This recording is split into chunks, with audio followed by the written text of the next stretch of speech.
no emu panyina kwa TV mantem ni mu a National Youth Authority no we director weda ano no ese nsem bi koso ho me ha adwepa nyina ye se enkwada na se maaya wo mo wonto aso suku SHS wo ba TV mantem bor ma sade asra se ye po ye redi ani pa ya beye wo no musu na do waso tutu mu akoye se akodo wo SHS 14 15 16 yo wo so ma nani eco books ho no atonku no afrafra no de pone redi ni nyina na so benya bema ama aja wo de ache no na wo de no atena ye ha adwen pantie ni o de adehwede ma ba ta nyina se omo wani enko ma dia ye hu se ha adwen pa akoye yamba no bebre eyusi nkun bia emboa omo skin no bebre akoye se omunim se sanku no ebliki omo skin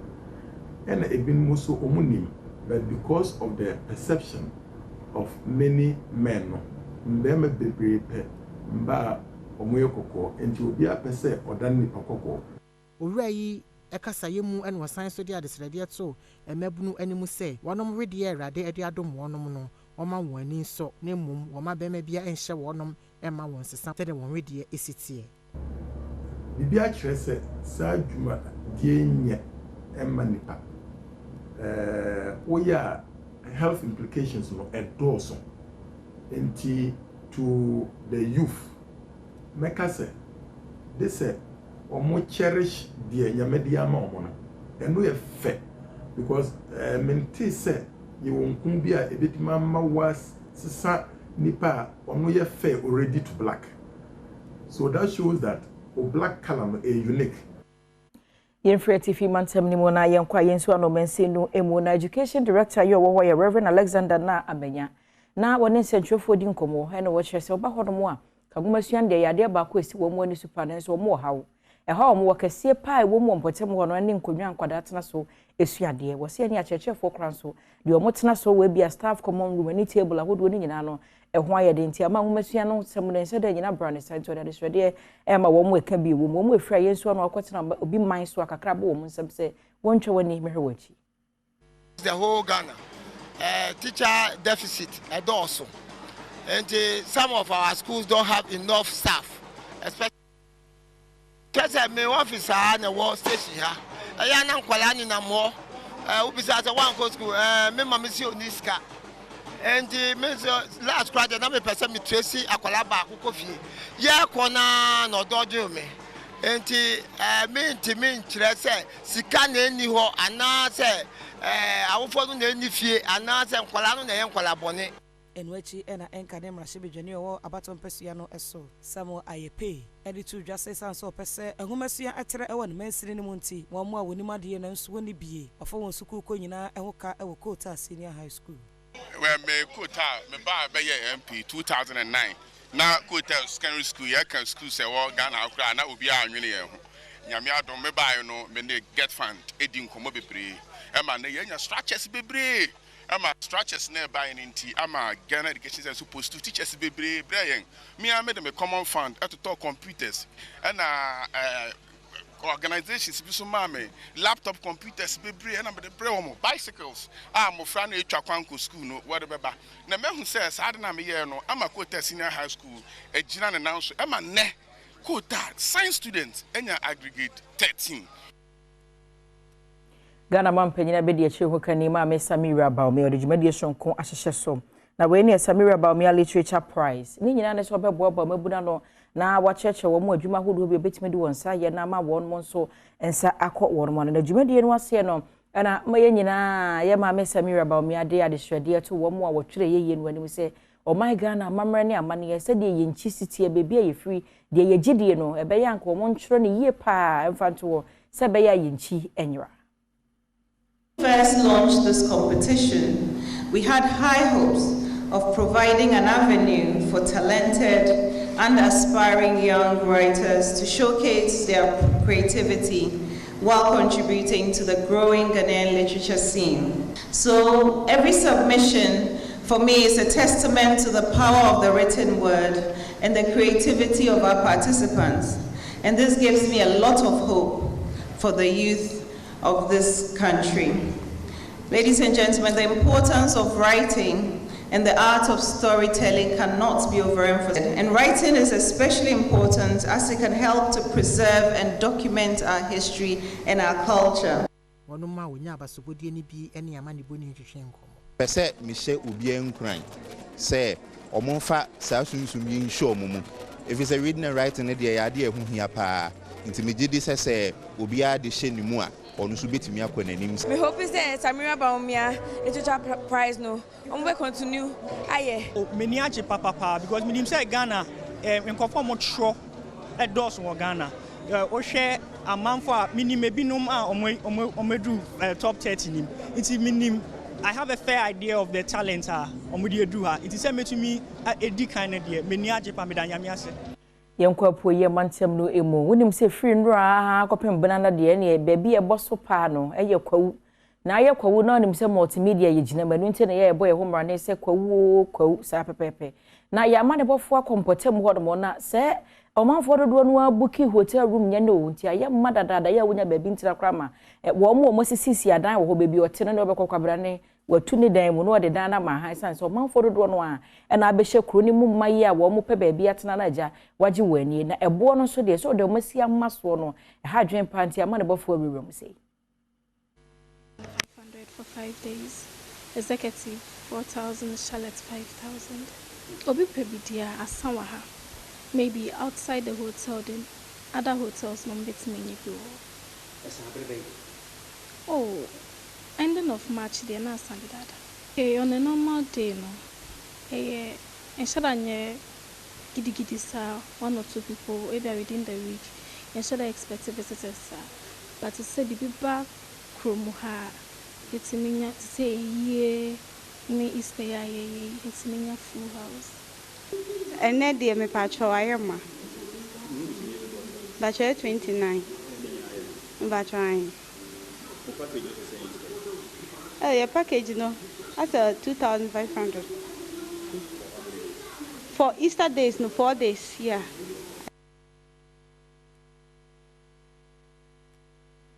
Yes, enough from Quarance. You will switch now. Kwawu no nano money penny for one. Ewo Kwawu obodi ade hwede mu oden to Ghana man penyi afi aso ye a wo mo hwe akwantempo ho nsem so anim se wosrada wosre obome eko obo kwan no enye wo enye kra sa bere ye huru hu Kwawu no wo hwe omanfo wo mo tu kwan bepio man Ghana mu kwohwe wani so ade wo Kwawu a ekwan wo nam so ne ekwan fon pa ha dwen nti obesre se mpanimfo ntwe wani mehwe wo no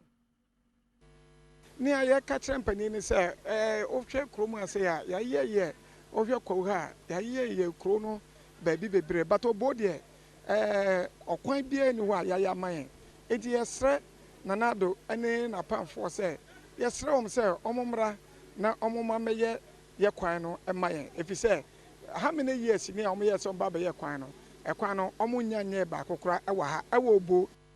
Emmanuel Atawfo wi senior mensini krache ewo Kwawu South wadane di se wonom ede kwan ama contraja enchekura oba be hyase eyi kwan ama manfo ewo ye hihye mu say kwan we from Akwasihu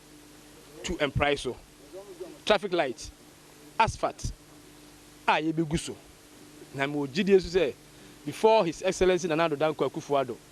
the tenor no ebesi no ye nwie ekura na emu fa kese ne de na yaye emebu na wonum ewo krum honom ede nsem sei eto ya mane boni anim ye pa mu chopa because kwan ne nye obefa kwan we su de bia basa ache ya hwa mumma nti besro mu say so mutimbe because if obo kuro kuro kese mu a ya si police station yenya nipa bi ne no siye abensu no siye nti ka kwan sabre ye hu se Empriso township road ni no maye bomi o maye but obo ye hu bibia nti besro ye pa mu chopa se omu ntwa ni mehwe obo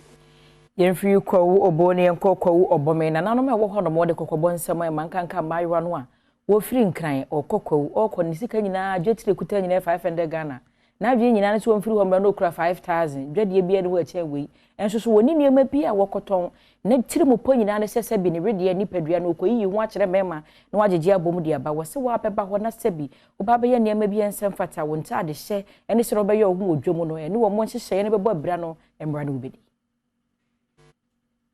Every man titru nika bi ene ntade bi a mo be hye no krom ha no enso mpanimfo ani nye mpanimfo ebo soso nyoso ntafi wa ba be hye sa atade ni bia no na yehu a mpanimfo no be kan sane a kroi ehyehyeye ene kroi entutu ya yeto no pepepe esanse ye makwan ema obi amfi baabi ema begu kwawu man ne kroi animu as eno achi ena na nesrifia mpedu a wono eye committee member enso de to ahyenkafo a wono maye wadwe se eduru Easter say ya wobetoto ahyentiade mu no wonhwe won hu ye esanse egu kwawu man ehu fin ye pese be wie Easter no na ekwakoye se kofo ye to lord femu enso fin kran bako ha no mu a na ebia ye GCD aduasia no mu a ye 65 cities and 50 cities no a obahwe ne nam cedi wo ha 100 cities ye be wiase no ne de kowdin anana eko ese kokota na bese na se mo kan ne se omba beduru a traffic o medi mu fin kokwa ba be poso ha no e kan ho bitina ya mo so mo de fin ene taxi driver se a wo mo kokokro mu ha o unions ahoro ni nyina se aban ento lord femu eto mo nye bibia e be ma yen so ye be gidine bia ensese ye dey yeje nananuma himfo bi a ebeka abedwafo ho enso ne adom kase etwetwe enkom obia odidwa obia oton bibi oton aduane oton nsa bibia oton no a efi asemba mu no omompe bin bags no black bag no obia empebi e wona kese wo ho upa efi bia wo ye wo babia wo di udwuma no na wodi gu video baako enenam abefuntintan kese no so ya behunu se maame bia ne wo kanche na ne gidie nyina ne se wo mu nsuo a wo mu sa no wo mpotem honom ede ya de no bie no denche ma baji nsuo na no aboso na wo mu ogidie se omaye bibia ne ni se nkomo ye enti ene asuo no ne bosom na ne buafu a waba beda eye sutire no ano emma kwan mo bia nkwase bia nsu komo de wo mo pantene mo akohia se ba mi tigide mo na afei wo kanche a sere denchem se wo srada se o man no afom a won fa nche no nsan nwura nsuo nim se be yo manfo ba be se nsuo de bia koye wade Denchemi a wonum esusu se eye ekronimu bosom no wakiremu a ekromafo eye busudie bi enam so ema ne bufuye ya ne senti wo ya na adwene se ensu a wonum esemu nom no wo ma won kwan ema won sansuo mu enum bio ne senti wo de abufuo ebeta ensuo nani a na obia entumi enkonsuo no ho saa semi esi wo kro bi a ewo enzema ya ewo atoyem antamu na mfonyin no mu no hu se konfo ba bi ebu nkotodwe a abo ya ne buafu yie ne wo pa na chew ya na kroma nyina eka ne hu bie se be ya mfomso a waye no wode be che wonom no ama won kwan amwa sansuo ni bi sima bebre ye chi a wonom epa denchem no chew no wo ye boko efri nsu ya no wotani no ekowure ase manfo a wani atutu aka won sami ena na etwa konfo ba yi hu ahia na wo toto enkokọ egu nsuo ni mu ede apata denchem yi na bra aboa no efri nsuo nani a wowura nsuo na se no manfo anu wonom etwa hia ho no ede wo sebo ene nwomto ene gya ne kwan a eno akire wonom etumi se nsuo ni bi ya no di adanse sisesei wonom betimi asansuo ni bi ede edi dwuma If you want your consent for Emuana and Canadian Deputy Governor, the Bank of Ghana, Emmanuel Asiedu Mante, I bet you just opinion, we're running to one team, opinion back on one and a banner, Daniel Asiedu Mante, on a graphic online, to train and come essay, Nasara who send me a see our bank hospital and Cranko Pomohaya. MP, any appeared in a boy me a year, a yama mobile CD, a boy. If it's a normal because if it's on better higher and Ubinya case ya so my pon crown wura dem obit mare afre na ma abesolve problem na ma ye apia du hini or therefore ya bere mo toso emienu e dia to edwa sei se kro de owom na police station wo kro no mu a e ma ehu ba kro no ene nyina ayenim ipa bonefo a o ma sori aya no mutu enipa so sa ti se police station ba kro no mu a obi beye bibi kra na wasuru ebe ma nananom nso so ehu atowom emra mo pa police quarters any police station ho entoma ewiye no emra shebadwani Dr. Imanomafo esan ede aso ebo forma wo mo eba be district educational and health center ase wo kirema officer yesi for municipal health and education no Yeah, so far no, we say be about 1.2 million. 1.2 million. That you be spend to be able to finish that project. Within the 2 years, we see a baby.